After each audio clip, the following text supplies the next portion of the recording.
الرحمن الرحيم. هنكمل كلامنا على السيف ميديكيشن ادمنستريشن، وهنتكلم النهارده على الاي في ايرون ادمنستريشن. هنتكلم على اشهر تو برودكتس من الايرون اللي هما الايرون سوكروز والايرون ديكستران، واهم الفروقات ما بينهم، وايه المعادلات اللي بنستخدمها في حساب الجرعات، ايه الرياكشن اللي ممكن يحصل، والدايلوشن بتاعهم ازاي عشان اديهم سيفلي، وهل بندي بري ميديكيشن قبل الحديد ولا لا، ولو بندي لكل الحالات ولا بندي لانه حاله.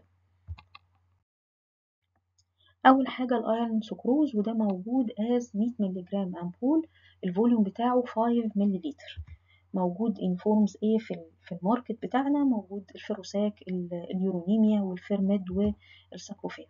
ممكن اديه سلو اي في انجكشن اللي هو على دقيقتين ل5 دقايق اللي هو الامبول اندايلوتد، او اعمل له دايلوشن واديه سلو اي في انفيوجن على مدار نص ساعه. التست دوز عادة ما بحتاجلوش في الايرون سكروز الا لو المريض عنده هيستوري من مالتيبل دراج الرجيز، ساعتها هعمل تست دوز اللي هي ايه، هدي 25 مللي جرام اللي هو سنتي وربع سلو اي في بوش على مدار دقيقتين، وهنتظر واشوف هل مثلا حصل فيه رياكشن او حصل راش او فلاشنج او ايا كان ولا لا. لو ما حصلش اي ساين اوف رياكشن والعيان كان فايتال ستيبل يبقى ساعتها هدي الجرعه. طيب الجرعة بتتحسب ازاي؟ خلينا نتفق بس قبل ما نتكلم على الجرعات ان الجرعات في الحديد بتختلف من انديكيشن للتانية، يعني بتختلف طبعا. هو الحديد بيتاخد في الايرون ديفيشنسي انيميا، لكن هتختلف لو العيان ده كيموثيرابي بيشنت ولا سي كي دي ولا عيانة بريجننت، بيبقى فيه فروقات طفيفة ما بين الجرعات وبعضها. فاحنا هنا هنتكلم على الجرعات الموست كومن دوزز. الجرعة في الايرون سكروز عادة بتبقى من 100 ل 200 مللي جرام، يعني من 1 امبول ل 2 امبولز. الامبول الواحد بيتخفف في 100 مللي لتر ومش اكتر من كده نورمال سلاين تحديدا. يبقى الامبول في 100 مللي، 2 امبول في 100 ل 200 مللي، تمام، وبيتاخد على مدار نص ساعة.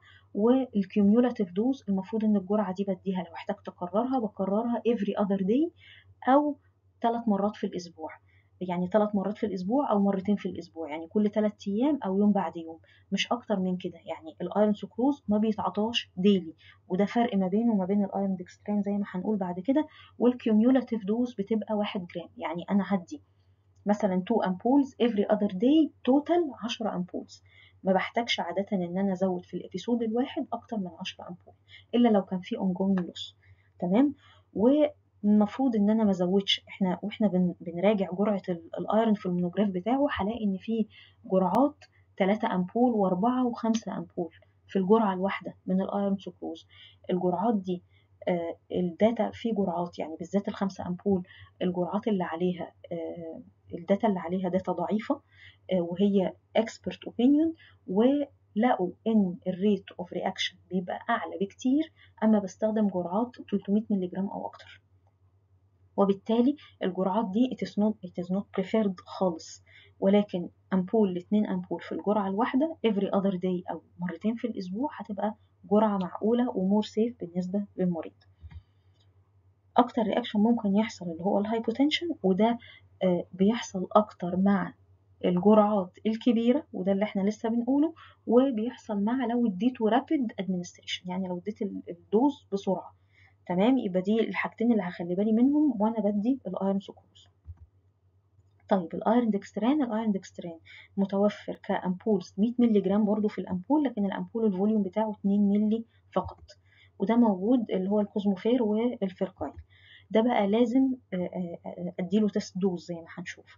وخلي بالكم ان الايرون ديكستران ممكن يتعاطى اي ام، ولكنه بيتعاطى اي ام الحديد عموما. لو هديه اي ام، الانواع اللي تنفع تتعاطى اي ام من ضمنها الايرون ديكستران.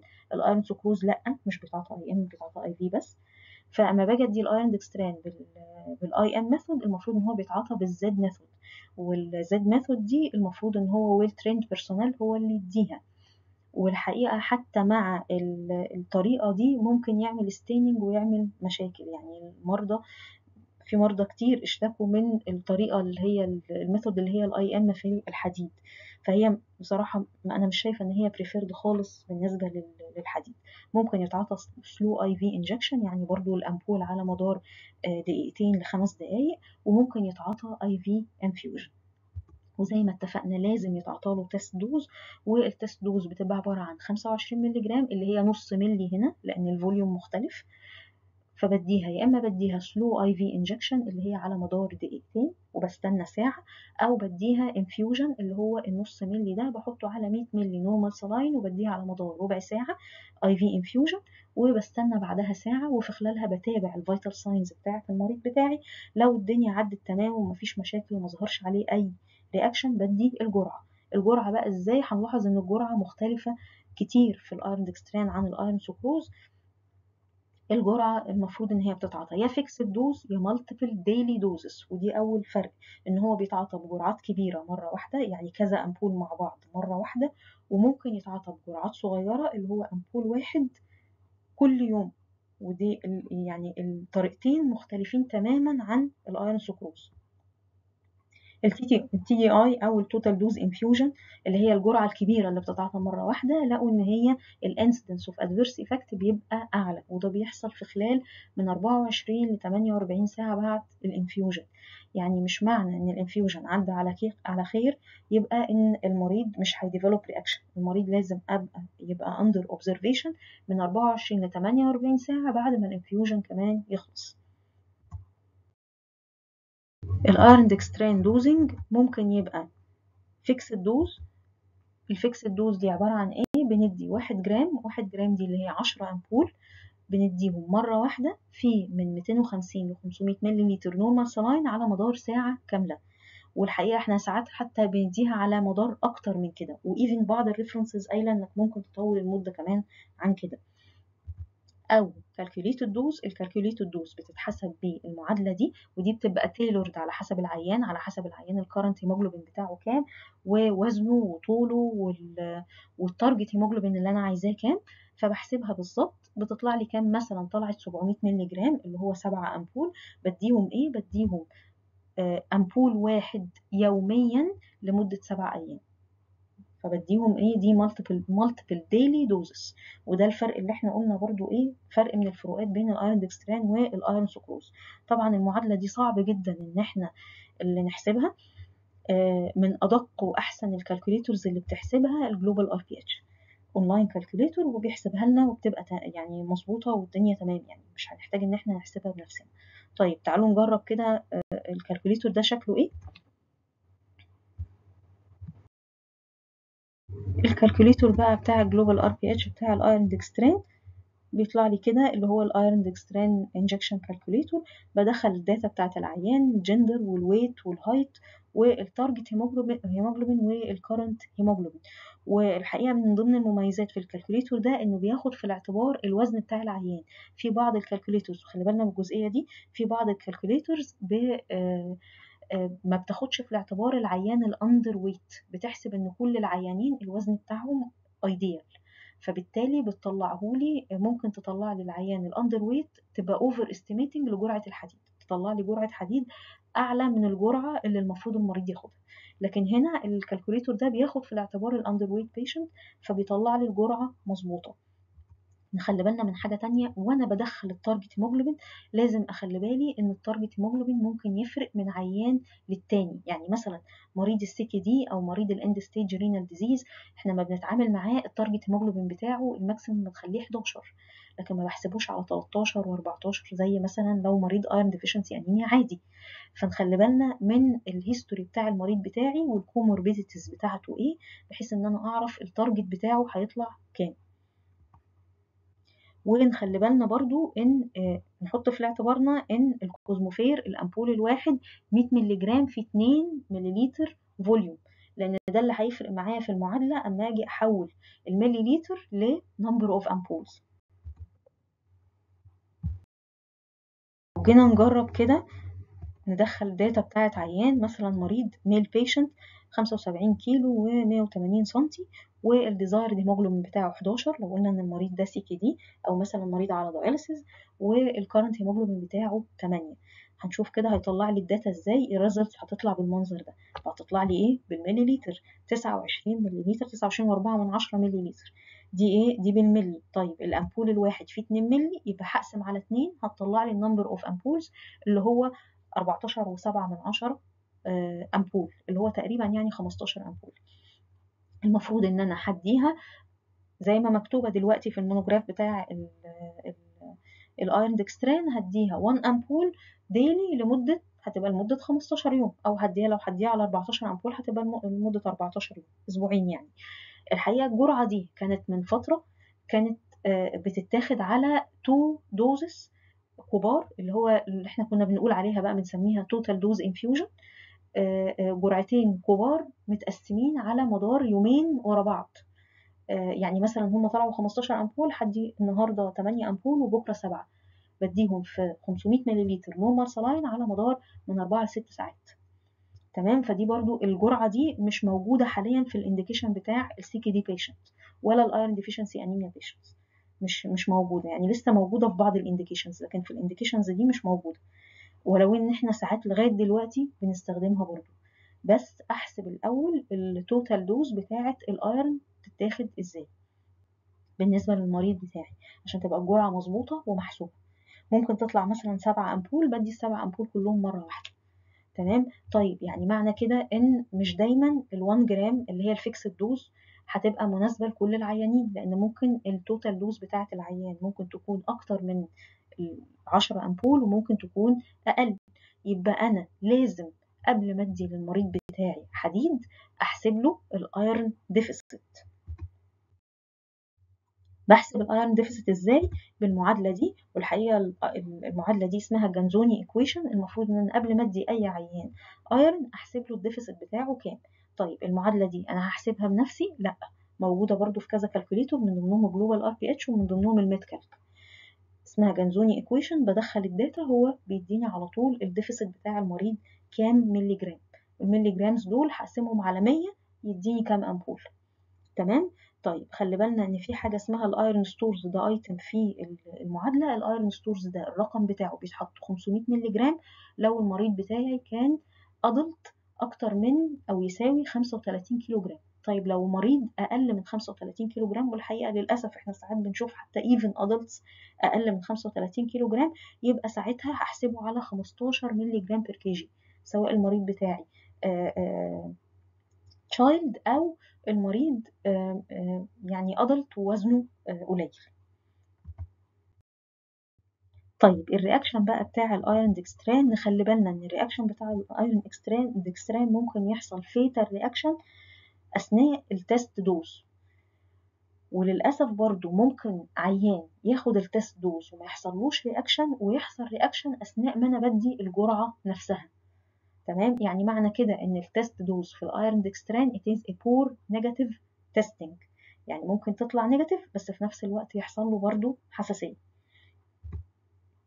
طيب البيشنت اللي عنده هيستوري من multiple drug allergies عاده بيبقى الريسك اوف anaphylactic type reaction اعلى، علشان كده لازم اخد هيستوري كويس جدا من المريض قبل ما اديه الحديد. وعموما قبل ما ادي اي حاجه المفروض اول حاجه اعملها اخد هيستوري بعنايه شديده، لان كل كلمه المريض بيقولها وكل حاجه في الهيستوري بتاعه سواء الميديكال او الميديكيشن هيستوري هتفرق معايا في المريض ده. العيانين اللي بياخدوا ACE inhibitors لقوا ان الريسك اوف هايبر سنسيتيفيتي رياكشنز بيبقى اعلى مع المرضى دول، فدي حاجه برضو لازم احطها في الاعتبار. ليه؟ الاسباب مش واضحه قوي، لكن قالوا ميبي ان الاثنين بيشتغلوا على البراديكاينينز، فده بيخلي الريسك اوف هايبر سنسيتيفيتي رياكشن اعلى. الانفيوجن رياكشن اللي ممكن يحصل من الايرون ديكستران ممكن يبقى ديليد، اللي هو يوم ليومين، زي ما اتفقنا قلنا ان هو الريسك بتاعها بيبقى من 24 ل 48 ساعه بعد الانفيوجن. ممكن يبقى ارثرالجيا وباك بين وشيلز وديزنس، فيفر، هيدك، ماليز، نوزيا، فوميتنج، مايالجيا. الحاجات دي كلها بتحصل مع الجرعات الكبيره اللي هي التوتال دوز انفيوجن، سواء اديت ال10 امبول مره واحده او حسبت له الديفيسيت واديته على يومين ورا بعض مره واحده. كل دي جرعات كبيره. الجرعات الكبيره عاده الريسك اوف رياكشن معاها بيبقى اعلى، وعاده السيمتومز دي بيحصل لها سبسايد بعد من 3 ل 4 ايام. المشكلة الكبيرة برضو في الايرون ديكستران ان الايرون ديكستران كان exacerbate cardiovascular complication، فبالتالي استخدامه يعني هو المونوجراف بتاعه بيقول use with caution في العيانين البري existing cardiovascular disease. والحقيقة دايما اما باخد الهيستوري بتاع البيشنت وبلاقيه عنده اي كارديوفاسكولار كوموربيديتيز ما بدلوش ايرون ديكسترين، يعني بختار اي نوع تاني ايرون اديه للمريض ده، لكن بلاش الايرون ديكسترين في العيانين الكارديوفاسكولار، لان ممكن على اثره يخش في حاجه مثلا زي الام اي، فيبقى ملهاش لازمه خالص، يعني نختار اي حاجه تانية. طيب الايرون سكروز بقى الرياكشن بتاعه شكله ايه؟ ممكن يبقى immediate hypersensitivity reaction، وده ممكن يبقى mild و self limited زي البرورايتس وارتكاريا وهايبوتنشن، ممكن تبقى asymptomatic، وممكن يبقى severe اللي هو توصل لانافيلاكتيك شوك. في الرياكشن اللي بيحصل مع تقريبا 30% من الرياكشن من الايرون سكروز اسمه فيش بين رياكشنز، وده بيبقى عباره عن ترانزيانت فلاشنج وترانكال مايالجيا، وده عادة يعني ده أكتر يعني تلت الحالات الرياكشن اللي بيحصل من الأيرون سكروز بيبقى الفيش بين رياكشن ده، وده لو وقفت الانفيوجن ورجعته واستنيت اما العيان يهدى ورجعته تاني على سلور ريت، الرياكشن ده ما بيرجعش تاني، ما بيحصلش تاني خلاص. وممكن يحصل ترانزيانت ديليد برضو هايبر سنسيتيفيتي رياكشن، وده مينلي بيبقى كيوتينيوس رياكشن، ده برضو ريبورتد من الايرون سكروز. مفيش كروس رياكتيفيتي ما بين الايرون سكروز والايرون ديكسترين، يعني ممكن لو المريض حصل له رياكشن من الايرون ديكسترين اجرب له الايرون سكروز وممكن الدنيا تعدي سيفلي مفيش مشكله، هاخد احتياطاتي برضو كلها لان مش مضمون هيحصل رياكشن ولا لا، لكن مفيش حاجه بتقول ان طالما حصل رياكشن من واحد يبقى هيحصل رياكشن من التاني. عاده الانست بتاع الرياكشن من الايرون سكروز بيبقى سريع، غالبا بيبقى في خلال 10 دقايق من الانفيوجن، لكن برضو ممكن الرياكشن يحصل بعد نص ساعة من لما الانفيوجن يخلص، فبرضو هو ممكن يبقى ايه ديليد. ونخلي بالنا ان الريسك فاكتور للرياكشن بتاع الأيرون سكروز، وده قلناه لو تفتكروا في اول المحاضرة، الجرعات الاعلى والفاستر انفيوجن ريت، ولو المريض عنده هيستوري من رياكشن من حديد قبل كده، تمام، يبقى هاخد هيستوري كويس، هديه ببطء سواء اي في انفيوجن او سلو انجكشن، وبلاش الجرعات الكبيره، خلينا الجرعه الواحده تبقى من 100 ل 200 مللي جرام اللي هو امبول ل2 امبول مش اكتر من كده. طيب انا بدي بري ميديكيشن بقى قبل الحديد ولا لا؟ يعني كتير بنشوف ناس قبل الحديد تقول لك لا انا عايز اضمن نفسي فانا هعمل ايه، انا هدي ديكساميثازون وهدي افيل قبل الحديد، كده كده هدي. الكلام ده صح ولا غلط؟ طب لو هو يعني مش صح، هل هو ممكن يضر العيان ولا مفيش مشكلة مش هتفرق؟ تعالوا نشوف كده. اولا انت مش محتاج انك تدي اي بري ميديكيشن قبل الحديد لو المريض ما عندوش هيستوري انه عنده ازمه او عنده مالتيبل دراج الرجيز. طيب لو المريض عنده هيستوري من ازمه او مالتيبل دراج الرجيز يبقى ساعتها ده هيزود الريسك انه ممكن يحصل له الرجيك رياكشن من الحديد، فساعتها هعمل بري ميديكيشن ب 125 مللي جرام من الميثايل بريدنيزولون و H2 بلوكر مش H1. ال H1 ما بيتعاطاش مع الحديد اللي هو الافيل، الدايمين هيدرينيت، الدايفين هيدرامين، الحاجات دي ما بتتعاطاش مع الحديد، لكن بدي ال H2 بلوكر اللي هو الفاموتيدين 20 مللي جرام اي في بديه قبل الادمنستريشن بتاع الحديد، تمام. وزي ما اتفقنا ان احنا ما بنديش دايفين هيدرامين، ما بديش افيل قبل الحديد، ما بدهوش مش هيأذيه بس مش هيفيده، لا هو هيأذي العيان ومش هيفيده. لقوا ان اما بيدوا الدايفين هيدرامين ده ممكن يعمل هايبوتنشن، ممكن يعمل سومنولنس، فلاشنج، ديزنس، irritability، نيزل كونجستشن، ويزنج، سوبرافنتريكولار تاكيكارديا، يعني هو هيضر العيان اللي هديه الحديد. وخلي بالكم احنا قلنا حاجه زي الايرون سكروز اشهر سايد افكت بيحصل منه او رياكشن ايه الهايبوتنشن، فانا هديله اساسا افيل اللي هيعمل له كمان هايبوتنشن، فانا كده بعمل اجريفيشن للرياكشن اللي ممكن يحصل. فدو نوت جيف H1 blocker before iron. وما تخففش الحديد في دextrose، ودي الحقيقه بنشوفها في روشتات كتير قوي، الحديد بيتخفف في نورمال سلاين. طب ليه دextrose لا؟ لان الدextrose لقوا ان هو بيزود الانسيدنس بتاع اللوكال بين والفليبايتس، فبالتالي ملوش لازمه خالص ان انا استخدم الدextrose 5%، انا بستخدم النورمال سلاين. وما تخففش الحديد below concentration 1 مللي جرام per مليلتر. يعني زي ما اتفقنا قلنا الامبول بيتحط ممكن في 100 مللي، ما احطوش في اكتر من كده، ما احطش الامبول في 500، ما احطش الامبول في 250. الاثنين امبول اللي هم ال 200 مللي جرام من 100 ل 200 مللي نورمال سلاين، مش اكتر من كده. ليه؟ لان ده اجينست الاستابيليتي بتاعه الحديد. الاوفر دايلوشن مش هتحسن اداء الحديد، مش هتخلي الحديد الاي في يبقى الرياكشن منه اقل، ولكن هتخلي العيان بتاعي ما يستفيدش منه، لان الاستابيليتي بتاعه الحديد هتبقى اتأثرت. حاجة تانية، ما تخلطش الحديد مع اي other medication ولا parenteral nutrition. الحديد بيتعاطى في لاين لوحده. والمعلومة الصادمة ان الحديد مش بيتغطى من الضوء. الحديد الحفظ بتاعه بحفظه في اللي هو الان اوبند امبول، وهو زي ما هو كده بحفظه في العلبة الكرتون بتاعته، واما باجي اطلعه علشان الاستخدام بطلعه بخففه واديه مباشرة، ما بركنهوش، وما بغطيش الباكستر بتاعة الحديد اثناء الانفيوجن. وده ما بيعملش اي مشكلة، ومفيش اي ريفرنس معتمد بيقول ان الحديد لازم يتغطى من الضوء اثناء الانفيوجن يعني. لكن قبله وهو في الامبول بتاعه ولسه ما اديتوش، لازم احطه في العلبه الكرتون بتاعته. خلصنا الفروقات ما بين الايرون سكروز والايرون ديكسترين، ولو عندك اي استفسار سيبه لنا في كومنت تحت الفيديو. والسلام عليكم ورحمه الله وبركاته.